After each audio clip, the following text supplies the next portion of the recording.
यहाँ पर देखो आज हम लोग शुरू कर रहे हैं फरहतुल्लाह बैग की मजानिगारी फूल वालों की शेर। तो फूल वालों की शेर जो है इसको शुरू करने से पहले सबसे पहले जो है हम फरहतुल्लाह बैग की जिंदगी के ऊपर रोशनी डालते हैं। फरहतुल्लाह बैग की पैदाइश सितंबर 1883 ईस्वी को लखनऊ में दिल्ली में हुई। वालिद का नाम मिर्जा हशमतुल्लाह बैग, वालिदा का नाम मुशर्रफ जहां बेगम, दादा मिर्जा अब्दुल्ला बैग। खानदान शाह आलम शाही के जमाने में तुर्किस्तान से हिंदुस्तान आया, याद रखिएगा। फूफी हसन जहां बेगम 1901 ईस्वी में हिंदू कॉलेज में दाखिला लिया। 1930 ईस्वी में सेंट स्टीफेंस कॉलेज में दिल्ली में दाखिला लिया। 1905 ईस्वी में इम्तियाजी नंबर से बीए का इम्तिहान पास किया। इसी कॉलेज में मिर्जा की मुलाकात डिप्टी नजीर अहमद से हुई थी, जिससे इन्होंने अरबी और फारसी की तालीमात हासिल की थी, याद रखिएगा। 1907 ईस्वी मुलाजमत के लिए हैदराबाद पहुंचा और फिर सारी जिंदगी इसी चार मीनार वाले शहर में गुजार दी। वफात 27 अप्रैल 1947 ईस्वी को हरकते कल्ब बंद हुई, यानी कि दिल जिसको बोलते हैं इंग्लिश में हम आसान से बोलते हैं हार्ट अटैक होने की वजह से बंद हुई थी। बैग ने मिर्जा अलम निशारी के फर्जी नाम से एक मज़ाहिर मजमून लिखने के जरिए आदमी जिंदगी की शुरुआत की थी। मजमून में इसका नजीर अहमद की कहानी, कुछ मेरी कुछ इनकी जबानी, ये दो मजमून है। 1261 ईस्वी में दिल्ली का एक शहर मुशायरा और फूल वालों की शहर के साहबजादे मिर्जा शराफतुल्लाह बैग ने 1977 ईस्वी में किताब में मेरी दास्तान शाये किया था, जिसमें फूल वालों की शहर के बारे में है। मज़ानिगारी में फरहतुल्लाह बैग, रशीद अहमद सिद्दीकी और पतरस बुखारी इन लोगों का नाम लिया जाता है, याद रखिएगा। ये फूल वालों की शहर हम लोगों का सिलेबस में है। ये फूल वालों की शहर की शुरुआत जो है हम लोग जानते हैं कि हिंदुस्तान में जब मुगल, सबसे पहले अगर हम लोग हिंदुस्तान की तारीख को पढ़ेंगे तो मुख्तसरन इसको बयान करते हैं, बाकी आप लोग हिस्ट्री में पढ़िएगा, आप पढ़े हुए भी अटेन में, कि हिंदुस्तान में सबसे पहले मोहम्मद बिन कासिम जो है वो उमैया खिलाफत के दौर में मुल्तान पे हमला किया था। फिर जो है धीरे धीरे उसी तरह हिंदुस्तान पे मुख्तलिफ मुसलमानों का हमला होता गया और मोहम्मद महमूद गजनी ने भी हमला किया और आखिरकार जो मोहम्मद गौरी जो हिंदुस्तान में हमला किया उसने मुकम्मल तौर पे दिल्ली में अपनी सल्तनत कायम कर दी थी। लेकिन मोहम्मद गौरी के बाद रफ्ता रफ्ता दिन गुजरने के बाद हम लोग पढ़ते हैं सैयद डायनेस्टी, लोधी डायनेस्टी और इस तरह का तमाम डायनेस्टी आया और फिर जो है मुगल बादशाह बाबर जो है हिंदुस्तान पर हमला करके हिंदुस्तान में अपनी तख्त को जमा लिया। लेकिन बाबर के वफात के बाद उसका बेटा हुमायूं बैठा, तब तक हिंदुस्तान में किसी तरह का मामला। लेकिन जैसे ही अकबर बैठा तो अकबर के आखिरी दौर में ब्रिटिश से जो है यानी अंग्रेज, इंग्लैंड से जो है इंग्लिस्तान उसको बोलते हैं उर्दू में, इंग्लिस्तान से जो है कुछ ताजिर आकर के बादशाह से बिजनेस के बारे में बात किया, फिर वो लोग चले गए। इस तरह जो है हिंदुस्तान का एक तजारती ताल्लुकात इंग्लैंड से हुआ, लेकिन जाने के बाद वो लोग दोबारा नहीं आए। मतलब आए थे, अकबर के जमाने में नहीं आ पाया, अकबर फौत हो गया, अकबर का जहांगीर के जमाने में आए और जब शाहजहां का दौर आया तो ये जो कंपनी जो थी हम आप लोग को बता दें 1613 ईस्वी में इन ताजिरों ने इस कंपनी को एक ज्वाइंट स्टॉक कंपनी के शक्ल दी और इस तरह से हिंदुस्तान में जो है तिजारत शुरू किया था। उसके बाद हिंदुस्तानी शहंशाह जहांगीर से भी हासिल करी। इसके चलने के बाद ज्वाइंट स्टॉक कंपनी को एक दूसरे तिजारती कंपनी का नाम वो लोग दिया था जिसका नाम था एसोसिएशन मर्चेंट, याद रखिएगा, एसोसिएशन ऑफ मर्चेंट। उसके बाद जो है एसोसिएशन ऑफ मर्चेंट जो है ईस्ट इंडिया कंपनी के नाम में तब्दील हो गया और ये ईस्ट इंडिया कंपनी जिसका मकसद था हिंदुस्तान में तिजारत करना, ये तिजारत को साथ साथ जो है चूंकि यहाँ का पॉलिसीज जो अंग्रेजों में हिंदुस्तानियों का मुगलों के साथ था, इस चीज का फायदा उठा करके चूंकि यहाँ के कट्टर ब्राह्मण लोग जो है उससे नफरत करने लगे थे मुगल से, औरंगजेब की जारहाना पॉलिसी की वजह से, तो ये मकसद को इस चीज का वो फायदा उठा करके ईस्ट इंडिया कंपनी क्या किया, प्लासी का जंग लड़ा, तुम लोगों को मालूम है, सिराजुद्दौला की शिकस्त हुई। सिराजुद्दौला के बाद जो है फिर मीर जाफर, फिर इस तरह मीर कासिम का, फिर बक्सर का जंग हुआ, फिर वारन स्टेंगे से बंगाल का गवर्नर जनरल, इस तरह से जो है ईस्ट इंडिया कंपनी धीरे धीरे इक्तदार में हिंदुस्तान में आने लगी और 1858 ईस्वी तक का मुगल शहंशाह दिल्ली पर जो है हुकूमत इसकी जारी थी। लेकिन ये बादशाह बराए नाम बादशाह चल रही थी जो 1857 के गदर के बाद ये बराए नाम बादशाह पूरे तौर पे खत्म हो गई। 1857 का जो गदर हुआ था जिसमें मंगल पांडे जो गोली चलाया था बारिकपुर में, आप तुम लोग जानते हो, तारीख में पढ़े होंगे। तो ये गदर के बाद जो है ये खत्म, ये बरानाम बादशाह को खत्म करके बहादुर शाह जफर को जो है मुगल बादशाह जो है गिरफ्तार करके रंगून भेज दिया था, जहां पर उन्होंने अपनी जिंदगी के आखिरी साल गुजारी और आखिरकार 7 नवंबर 1862 ईस्वी को जो है वो रंगून में वफात पा गए और वहीं उनका तदफीन कर दिया गया। तो ये जो है ईस्ट इंडिया कंपनी का जो है मकसद था हिंदुस्तान में तिजारत करना, लेकिन तिजारत के साथ साथ उन्होंने क्या किया, हिंदुस्तान में अपना इक़्तिदार कायम किया। याद रखिएगा ये फूल वालों के शहर जो है ये मुगल बादशाह का जमाने में ही शुरू हुआ था और ये शाह आलम सानी के जमाने में मकसद ये था शाह आलम सानी का कि हिंदू और मुसलमान में एक तालमेल पैदा करना, चूंकि वो जो है ना बिगड़ चुका था माहौल उस जमाने में। तो ये माहौल को जो है दोबारा से जो है ना तालमेल पैदा करके हिंदुस्तान को एक यकजहता में बनाने की कोशिश की गई थी। और जब गदर हुआ, ये फूल वालों के शहर तो चला, लेकिन जब गदर हुआ, गदर के बाद अंग्रेजों ने ये फूल वालों का जो शहर था यानी जो दिल्ली में लगाया जा रहा था इसको बंद कर दिया गया और आखिरकार ये फूल वालों के शहर दोबारा जो है जवाहरलाल नेहरू ने आजादी के बाद 1956 ईस्वी में ये मेला का दोबारा शुरुआत किया, जिसका एहतमाम एक एनजीओ अंजुमन शेरे गुले फरोशा करती है। याद रखिएगा ये दोबारा ये मेला लगाया गया 1956 ईस्वी को, जिस जवाहरलाल नेहरू के टाइम में, जिसको जो है इसको कंट्रोल कौन करता है, एनजीओ, जिसका नाम है अंजुमन शेरे गुले फरोशा।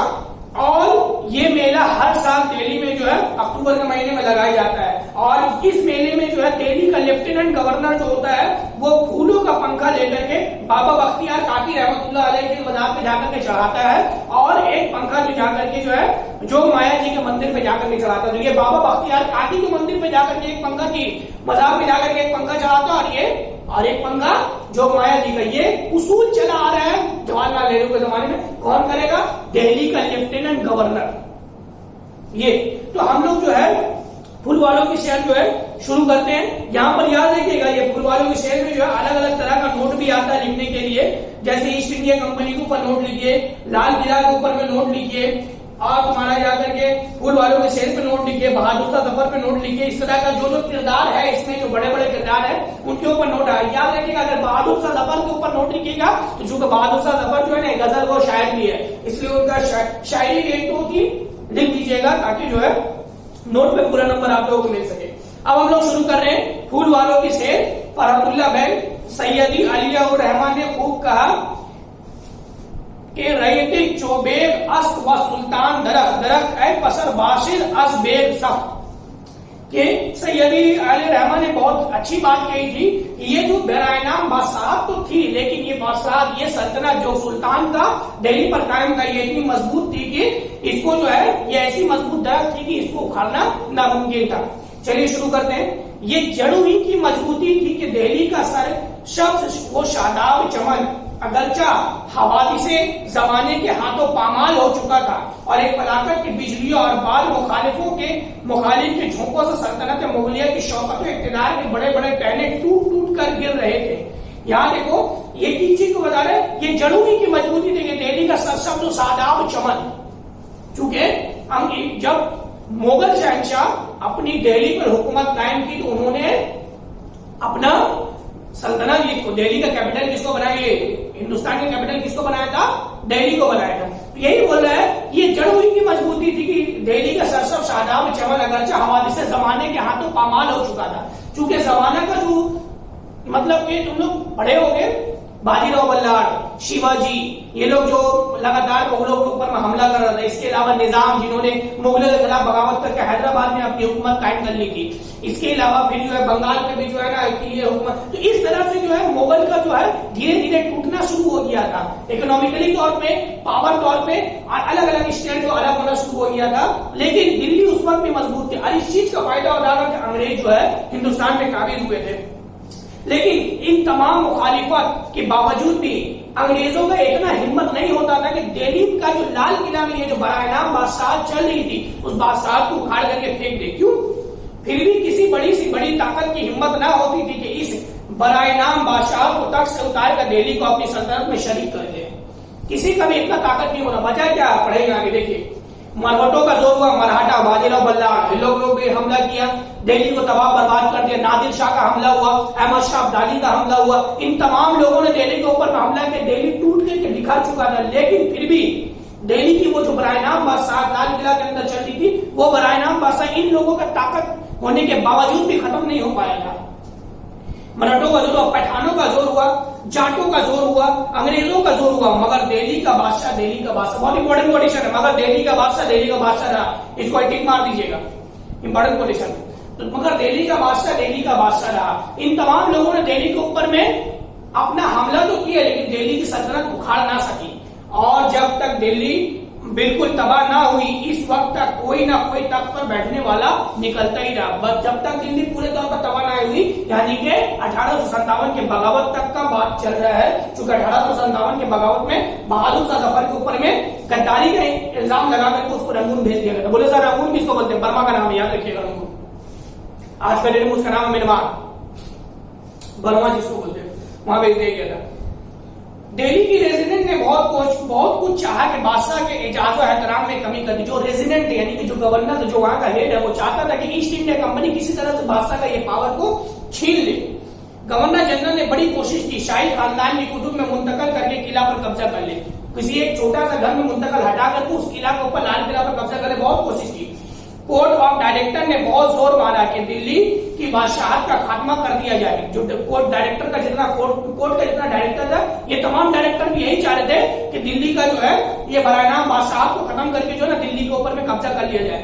मगर बोर्ड वाले किसी भी तरह से राजी ना थे। लेकिन चूंकि बोर्ड ऑफ डायरेक्टर भी तो होता है, एक होता है कोर्ट ऑफ डायरेक्टर, एक होता है board of director. Board of director इसके ऊपर राजी नहीं हो रहा था, ना हुए। वो जानते थे कि दिल्ली का बादशाह क्या और इसके असरात कहां तक फैले हुए हैं। बड़े बड़े मुबाहिशे हुए, नौजवानों ने बहुत जोश और खरोश दिखाया, मगर इंग्लिस्तान जहां दीदाए बुड्ढों के सामने कुछ ना चली। इंग्लिस्तान यानी अंग्रेज, इंग्लैंड में वो जो बुढ़ा लोग था, बुढ़ा मतलब जो बोर्ड ऑफ डायरेक्टर है, ठीक है, बोर्ड ऑफ डायरेक्टर में कोई जवान लड़का वो 25 साल का लड़का को तो कोई नहीं बढ़ा देगा ना।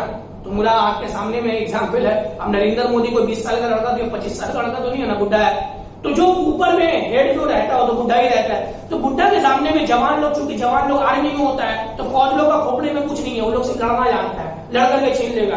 किस तरह से एडमिनिस्ट्रेशन चलाना है, कहां पर हमला करेंगे तो हमको नुकसान हो सकता है, उसका भेजा ये सब चीज नहीं है। वो बस गोली मारने जानता है, अब गोली खाने जानता है, और कुछ नहीं जानता वो लोग। तो जवान आदमी तो यही चाह रहा था, जितना फौज लोग था, जनरल लोग था, कि ऐसा हो जाए। लेकिन जो बोर्ड ऑफ डायरेक्टर था, उन लोगों का ये मकसद, उन लोगों ने इस चीज को मना कर दिया। क्यों? जब बोर्ड में मिस्टर मिलकर ने खड़े होकर कहा, मिस्टर मिलकर एक बोर्ड ऑफ डायरेक्टर का मेंबर है, ये खड़ा होकर कहा, अजीजों मैं 50 साल हिंदुस्तान में रहा हूं, वहां के रंग से अच्छी तरह वाकिफ हूं। ये भी इंपॉर्टेंट कोटेशन है, अजीजों मैं 50 साल हिंदुस्तान में रहा हूं, यहाँ के रंग से मैं अच्छी तरह वाकिफ हूं। मैं जानता हूं दिल्ली का किला क्या है, इसकी बुनियाद अगर काबुल तक गई तो दूसरी तरफ राजकुमारी तक, एक जानिब आसाम तक तो दूसरी तरफ कटियावर तक। यहाँ पर देखो वो बोल रहा है कि मैं 50 साल तक हिंदुस्तान में रहा हूं, मैं जानता हूं कि दिल्ली का किला क्या है। उसका एक जो है ना कनेक्शन काबुल तक का, दूसरा कन्याकुमारी तक का, तीसरा कनेक्शन तुम्हारा जाकर के राजकुमारी तक का है, तो दूसरा कनेक्शन तुम्हारा जाकर के आसाम तक का। यानी कि अगर दिल्ली के ऊपर में हाथ लगाते हैं तो ये तमाम इलाका, चूंकि उसका नेटवर्क बहुत स्ट्रांग है, तो स्ट्रांग नेटवर्क वाला को मारना इतना आसान नहीं है, उसके ऊपर हाथ ना लगाए। यही बोला देखो, जरा किला को हाथ लगाया तो वो जल्जला आएगा, सारा हिंदुस्तान हिल जाएगा। ये इंपॉर्टेंट क्वेश्चन है, जरा किला को हाथ लगाया वो जल्जला आएगा, सारा हिंदुस्तान हिल जाएगा। वही बोला कि इतना बड़ा नेटवर्क वाला, इतने सारे लोग उसको चाहते हैं। अगर हम लोग किला के ऊपर हमला किए तो हिंदुस्तान में आवाम इस तरह से भड़क जाएगा कि उसको कंट्रोल करना मुश्किल हो जाएगा। ये बरायनाम बादशाह जिस तरह चल रही है इसी तरह चलने दो। आखिर बोर्ड में बुढ़े की तरह जवान हार गए, चूंकि बुढ़ा लोग पावर में है, तो बुढ़ा लोग तो साइन कर दिया कि नहीं भाई जैसा बादशाह चल रहा वैसे चलेगा। आखिरकार जो जवान आर्मी लोग था वो लोग हार गया। दिल्ली के बादशाह का इख्तियार जरूर कम हो गया, मगर जो अकीदत थी वो जैसी की वैसी रही। रियाया को वो कौन सी खुशी थी जिसमें बादशाह हिस्सा ना लेते हों, और बादशाह का वो कौन सा रंज था जिसमें रियाया शरीक ना होती हो। ये भी इंपॉर्टेंट क्वेश्चन है कि आखिर रियाया का कौन सा खुशी है। छोटा छोटा खुशी में बादशाह जाकर के शरीक होता था, अब बादशाह का छोटा छोटा गम में भी जो ना रियाया जो उसका किला के सामने में बैठ करके दुआ मांगना शुरू कर देता था। इस तरह का मोहब्बत और तालमेल और भाईचारगी थी उन लोगों में। बात ये थी कि दोनों जानते और समझते थे कि जो हम हैं वो ये है और जो ये है वो हम। इंपॉर्टेंट कोटेशन, दोनों जानते थे कि जो हम हैं वो ये है और जो ये है वो हम है। इस तरह इन लोगों का तालमेल था। आप देखिए शाह आलम का सानी, याद रखिएगा छोटा छोटा क्वेश्चन में आता है शाह आलम की शानी को कत्ल किसने किया, शाह आलम की शानी का जो है ना खोपड़ी को अपना जान को कौन रखी थी, इस सब का नाम आता क्वेश्चन, शॉर्ट क्वेश्चन, इसको पढ़ लीजिएगा। शाह आलम की शानी के कत्ल का वाक्य ही पर जरा नजर डालो, देखो कि हिंदू मर्द तो मर्द औरतों को बादशाह से कैसी मोहब्बत थी और खुद बादशाह इस मोहब्बत को कैसी कदर करते थे। हिंदू मर्द तो बादशाह से मोहब्बत करते थे, मर्द तो मर्द। आप देखिए औरत किस तरह से बादशाह से मोहब्बत करती है और मोहब्बत और कदर करती है। आलमगीर शानी को फकीरों से बड़ी मोहब्बत थी। देखो इसको फकीर, फकीर का मतलब भीख मांगने वाला नहीं है, फकीर का मतलब होता बुजुर्ग, नेक वली, अल्लाह का नेक बंदा, ठीक है। तो उनसे जो है ना बहुत मोहब्बत थी। जहां सुन पाते कि कोई फकीर आया हुआ है, इसमें दिल्ली आया हुआ है, इसको बुलाते, ना आते तो खुद जाते, इससे मिलते, बहुत कुछ देते और फकीर नवाजी को तोशाए आखिरत समझते थे। इनका ये शौक और ज़ौक था कि जब इनको पता चलता कि कोई फकीर आया हो, जैसे कि मान लो ख्वाजा बाबा, इस जमाने में नहीं हो तो बहुत पहले फौत हो गया, एक एग्जाम्पल हम दे रहे, तो इस तरह के लोग अगर कोई आ गए तो उसको जो है ना वो अपने दिल्ली बादशाह में मतलब किला में बुलाते। अगर वो आने से इनकार कर देता तो वो खुद उसके पास जाते थे, उसकी खिदमत करते थे और खिदमत करने को जो है वो तोशाए आखिरत समझते नहीं, आखिरत में इस्लाम को अजर मिलेगा। हालांकि हदीस से ऐसा कोई साबित नहीं है, ठीक है। अब चूंकि किताब में इसमें पढ़ा दे रहे और तुमको इस्लाम की भी बात बता दे रहे, फरमाने मुस्तफा ऐसा कुछ नहीं है। तो आखिरत समझते थे। गाजिउद्दीन इस जमाने में दिल्ली का वजीर था, उस जमाने में, यानी कि इसका वजीर कौन है, गाजिउद्दीन। खुदा जाने इसको बादशाह से क्यों दिली नफरत की, बादशाह से वो नफरत करता था, अल्लाह को मालूम क्यों नफरत था। किला में तो हाथ डालने की हिम्मत ना पड़ी भाई, किला में पूरा बादशाह का हुकूमत, अगर जाकर के बादशाह को ही वजीर पकड़ने जाएगा, मारने जाएगा तो इसका तो मुंडी काट देगा, तो हिम्मत ना पड़ी। धोखे से बादशाह को मारने का जाल फैलाया, किला में मशहूर कर दिया कि पुराने कोटला में एक बुजुर्ग आए हैं, बड़े साहबे करामात हैं, बड़े खुदा रसीदा है, मगर ना कहीं खुद जाते हैं ना ही किसी को आने देते हैं। ये देखो ये भी बहुत इंपॉर्टेंट कंडीशन है, ना कहीं खुद जाते ना कहीं किसी को आने देते हैं, बड़े साहबे करामात है, बड़े खुदा रसीद है। एकदम किला में जो है ना झूठा वाक्य मशहूर कर दिया कि पुराने कोटला जो है वहां पर एक बुजुर्ग आए हैं, अल्लाह का बहुत बड़े नेक बंदे हैं, वो ना कभी किसी के पास जाते हैं ना उसके और ना ही किसी से मिलते हैं, हमेशा अल्लाह अल्लाह करते रहते हैं, बहुत नेको करामात वाले इंसान है। ऐसा दुनिया में भी होता है, मतलब कोई जाली पीर भी रहेगा ना, उसका जो है ना वाकिया जो है ना सब पूरा मोहल्ला में एकदम चर्चा हो जाएगा। इसलिए दुनिया मतलब आसान जबान में कह सकते हैं कि इंसान कुरान और सुन्नत से हट चुका है और ये बाबा लोग का पीछे में पड़ गया है, इसका नतीजा यही होगा। और मेरा ये तुम लोग से यही राय है कि कुरान पढ़ो लेकिन मीनिंग के साथ पढ़ो, उसका मीनिंग पढ़ो, क्योंकि वो मीनिंग जिंदगी बदल देगा, तुम्हें पता चल जाएगा हकीकत क्या है, क्योंकि कुरान के सामने किसी चीज का कुछ नहीं, पहले नहीं, याद रखिएगा। तो इधर बादशाह को मिलने का शौक हुआ, उधर लोगों ने शाह साहब की करामतों के और पुल बांधे, क्योंकि बादशाह तो यही किस्म का आदमी है तो उसके अंदर मिलने का जज्बा पैदा हुआ और आदमी लोग जो है खूब उसका बाबा करामात का पुल बांध रहे, बहुत नेक बंदा है, बहुत ये क्या बात करे, हम तो गए, मेरा जो है ना मेरा बेटी को औलाद नहीं हो रहा है, वो औलाद हो गया, उसका बीमारी ठीक हो गया, इस तरह से खूब झूठा वाकिया जो है उसका पेट गड़ना शुरू कर दिए। नतीजा ये हुआ कि एक रात बादशाह तन तनहा किला से निकल कर कोटला पहुंचे, इधर उधर खंडरों में तलाश की तो यहाँ पहले ही से दुश्मन लगे हुए थे। 4 नमक हरामों ने एक बुरज में से निकलकर बादशाह को शहीद कर दिया और लाश जमुना की रेती में फेंक दी। अब वो जो गए कोटला में गए, जाकर के देखते क्या चारों तरफ बादशाह कोई बाबा तो नहीं है, 4 नमक हराम जिसको वजीर सेट किया हुआ था वो लोग आकर के बादशाह को मार करके जमुना नदी के रेत में, चूंकि याद रखिए लाल किला जो जमुना नदी के किनारे में है, तो जमुना नदी के रेत में जाकर के फेंक दिया, आगरा का लाल किला, सॉरी जमुना नदी के रेत में फेंक दिए।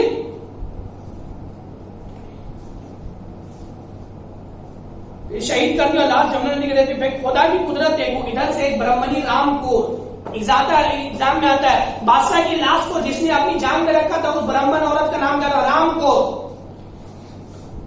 खुदा की कुदरत देखो, इधर से एक ब्रह्मणी राम को आ रही थी, इसने जो लाश पड़ी देखी जरा ठटकी, भागने का इरादा किया, फिर गौर किया तो क्या देखती है कि ये तो बादशाह सलामत की लाश है।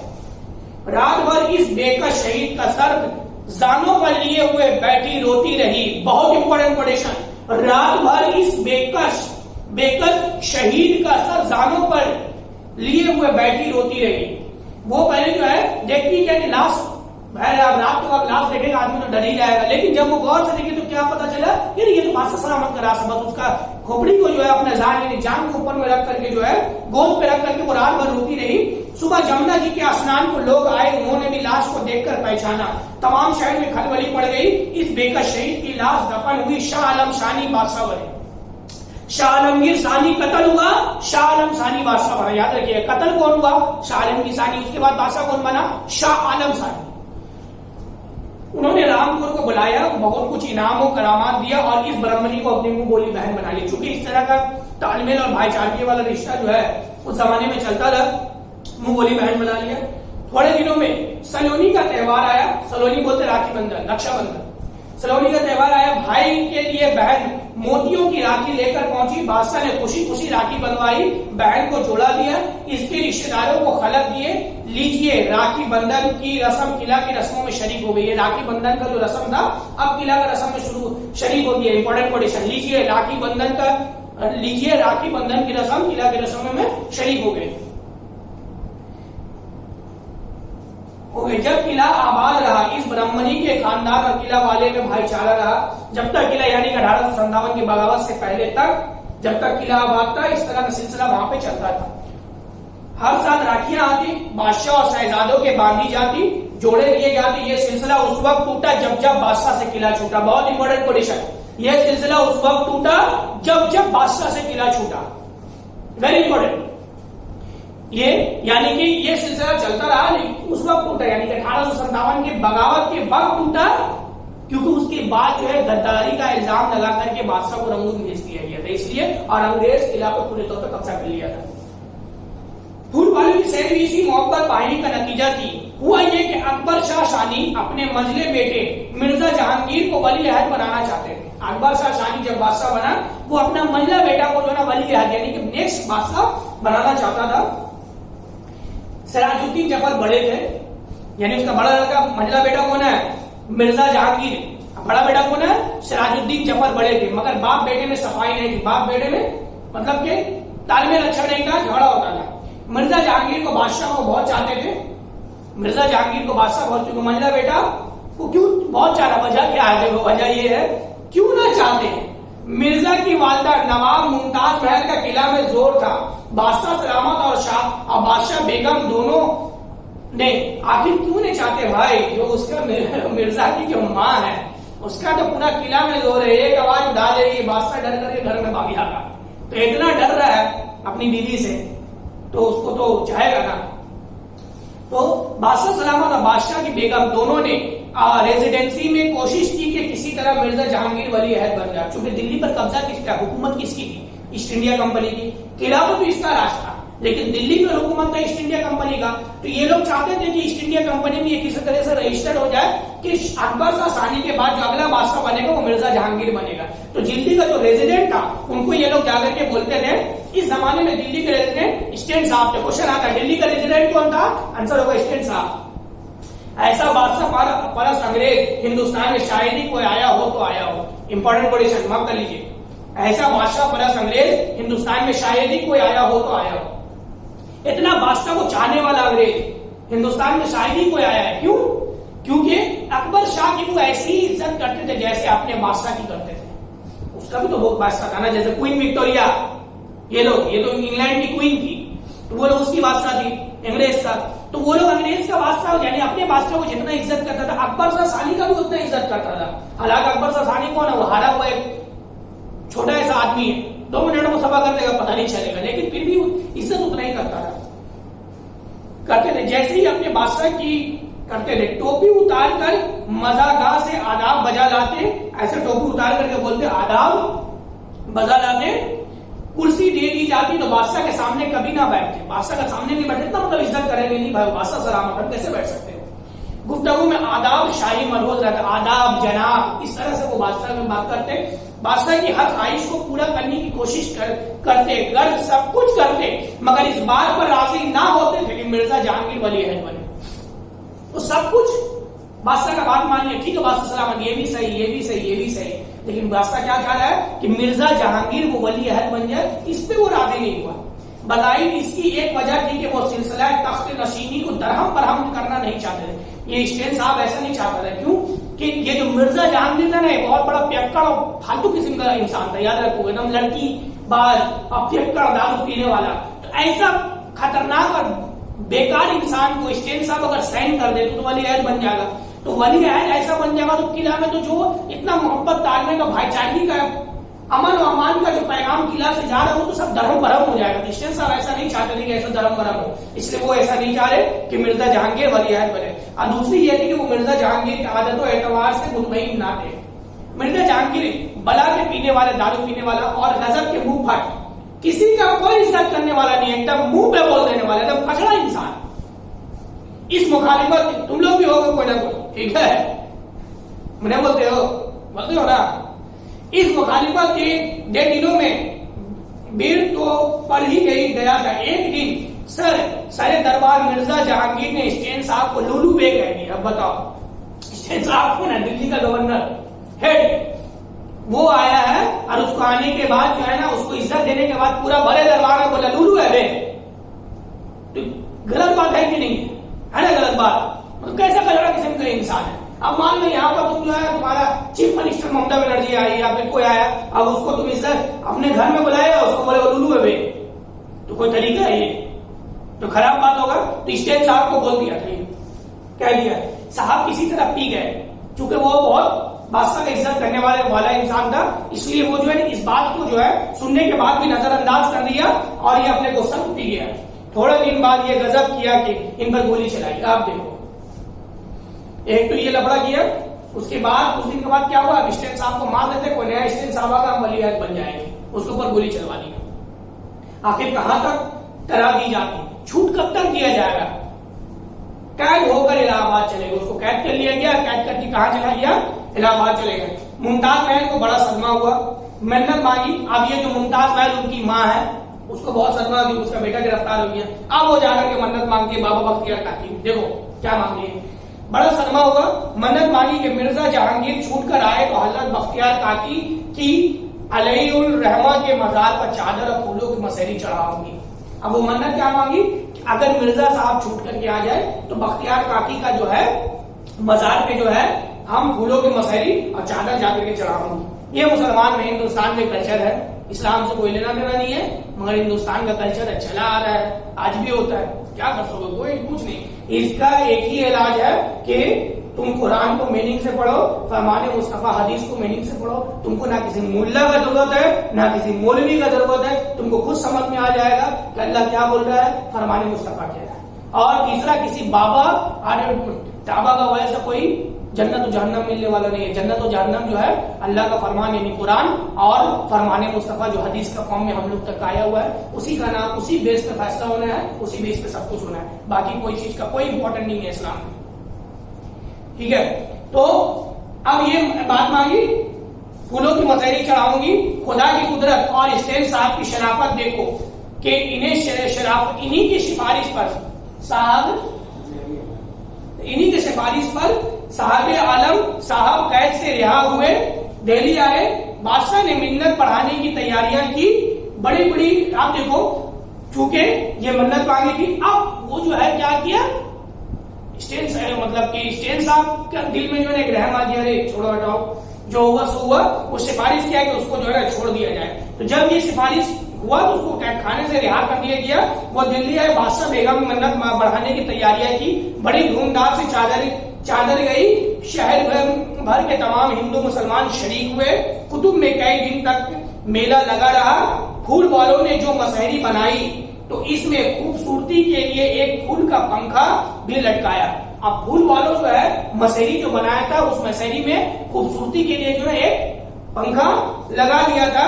सिराजुद्दीन जफर वली अहद सल्तनत ने पंखा कहकर गुजारना। अब देखो, चूंकि वली अहद कौन थे, सिराजुद्दीन जफर, वो वली अहद सल्तनत थे। वो पंखा के ऊपर में कुछ लिखवाए, वो क्या है, नूर अल्ताफ व करम की ये सब इसकी झलक। नूर अल्ताफ व करम, अल्ताफ व करम बोलते मेहरबानी, नूर अल्ताफ व करम की है ये सब इसकी झलक कि वो जाहिर है मलक और है बातीन में मलक। नूर अल्ताफ, ये जो है नूर अल्ताफ यानी कि बोल सकते हैं ये बाबा का कलम है कि जिसके वजह से जो है ये तमाम चीज, ये तमाम खुशियार वली है दोबारा, मतलब कि वो मिर्जा साहब दोबारा आ गए हैं। ये छुपा हुआ मुल्क के अंदर छुपा हुआ, बातिन में छुपा हुआ चीज है। इन तमाशे की ना क्यों धूमो इखलाक तलब, आखिर इस बात की जो है ना खुशी क्यों ना मनाया जाए आसमान तलब, आफ्ताबी से खजल जिसके खुशीद फलक ये बना इस शाह अकबर की दौलत पंखा। तो ये पंखा को जो बनाया गया है आखिर इसकी धूम क्यों ना हो, क्योंकि जो है शाह आलम सानी जो है ये शाह आलम सानी दोबारा सॉरी शाह आलमगीर सानी जो है छूट करके आ गए। शायद इस शेर के सब आज है बादीदा दिल, शायद बोलते शौक रखने वाला, बादीदा दिल बोलते मन की आंख के साथ। शायद इस शेर के सब आज है बादीदा दिल, ये शेर यानी इस तरह का जो फूल वालों की सैर की हो रहा है, मेला लगा हुआ है, इस मेले का जो है ना इस तरह का जो है सबको जो है इस चीज का चाह, तो बाकी शेर है ये देखने ही के काबिल। ऐसा खूबसूरत मंजर, ऐसा खूबसूरत चीज जो है देखने के काबिल है। चश्मे अंजुम होना इस पे, इस शेर पे क्यों कर माइल, सितारों की आंख से मुराद दास्तान, यानी कि ये आंखों का जो है ना चमक और ये जो तमाम चीज देखने के काबिल क्यों ना हो, यानी देखने में अच्छा क्यों ना लगे, भला क्यों ना लगे। शेर ये है देखने वो बेगम वाला मंजिल, आखिरकार देखिए वो बेगम वाला मंजिल जहां पर बेगम रहती है, उस बेगम वाला मंजिल को देखिए किस तरह से शेर, मतलब कि लोग किस तरह का हुजूम में आकर के है, ना कोई वहां पर किसी जात की बात कर रहा है, ना किसी धर्म की बात कर रहा है, सिर्फ और सिर्फ इंसानियत की बात कर रहा है। आखिर जो है ऐसा क्यों ना हो जिसके दीवान का राखी माँ से निस्बत पंखा, और ये जो है ये दीवान, ये जो महल, ये राखी यानी कि वो जो शाह आलमगीर सानी ये कत्ल का वाकया राखी से शुरुआत हुआ, अब ये पंखे में बदल गया है, यानी कि ये मोहब्बत भाईचारगी हिंदू मुसलमान में जो है ना तालमेल और भाईचारगी, जो तालमेल और भाईचारगी का शुरुआत शाह आलमगीर सानी के जमाने से हुआ था, आज जो है ये पंखे की शक्ल में हमें दिखाई दे रहे हैं। रंग का जोश है माही है जज्बे माह तलक, डूबे है रंग में मदहोश से आगाह है तलक, आज रंगीन रैयत से लगा शाह तलक, जाफरान जार है कि बाम से दरगाह तलक, रंग का जोश है माही है जुज़्बे माह तलक। अब यहाँ पर देखो ये जो पंखा का निस्बत जो है ना तमाम जगह में जो है ना जाफरान कलर का जो है ना फेंक दिया गया है, पंखा भी जाफरान का, हर तरफ जो है ना रंगीन और खुशगवार नजारा भी जो है दिखाई दे रहा है। देखनी आई है इस रंगत से खलकत पंखा, और ऐसा मालूम हो रहा है कि इस पंखे को देखने के लिए जो है तमाम तरह की मखलूकात यहाँ पर मौजूद है। बादशाह को ये मेला बहुत पसंद आया, दिल्ली वालों से कहा कि अगर हर साल भादों के शुरू में ये मेला हुआ करे तो कैसा है। आप देखो दिल्ली वालों को ये बहुत पसंद आया, बादशाह को ये मेला बहुत पसंद आया। दिल्ली वालों से उन्होंने क्या किया कि अगर हर साल भादों के महीने में ये मेला लगे तो कैसा है। इंपॉर्टेंट क्वेश्चन है, माफ कीजिएगा। मुसलमान दरगाह शरीफ पर पंखा चढ़ाएंगे, पंखा चढ़ाया, हिंदू जोग माया जी पर चढ़ाए। मुसलमान जो है दरगाह शरीफ पर पंखा चढ़ाएगा और हिंदू जोग माया जी पर। मुसलमानों के पंखों में हिंदू और हिंदू के पंखे मुसलमान शरीफों के।